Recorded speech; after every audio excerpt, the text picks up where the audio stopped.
tạo một hình minh họa,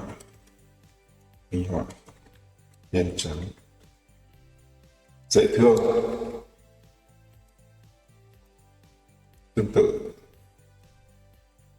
với mình đi.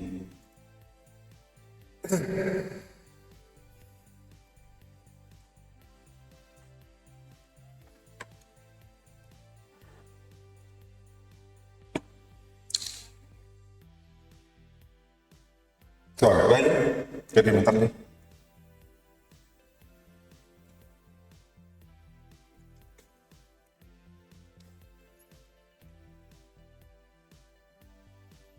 Ở đây thì mình sẽ ở phần tích pen đấy.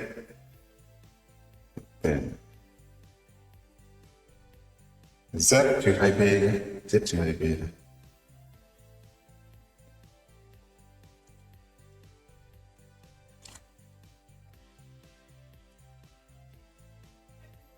Rồi bây giờ sẽ đưa vào đây nhé.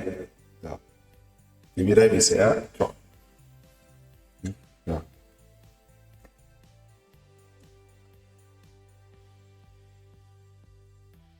Rồi. Rồi ta sẽ vào New Smart Object Copy nhé. Đây mình sẽ kéo xuống. Rồi. Thì mình sẽ sửa phần này nhé. Ở đây mình sẽ Ctrl Shift E này, tạo được cái trên để mình sửa. Ok. Đó. Bây giờ mình sẽ vẽ thêm nhé. Đầu tiên mình vẽ quả bóng như thế này.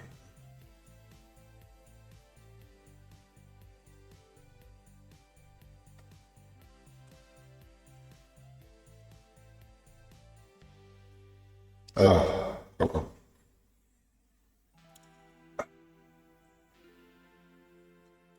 10 năm 10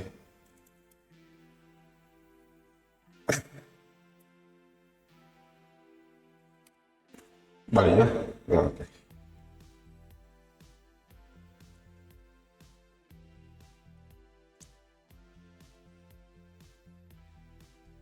Rồi.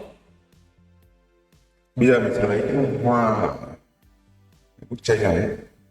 Này, ok.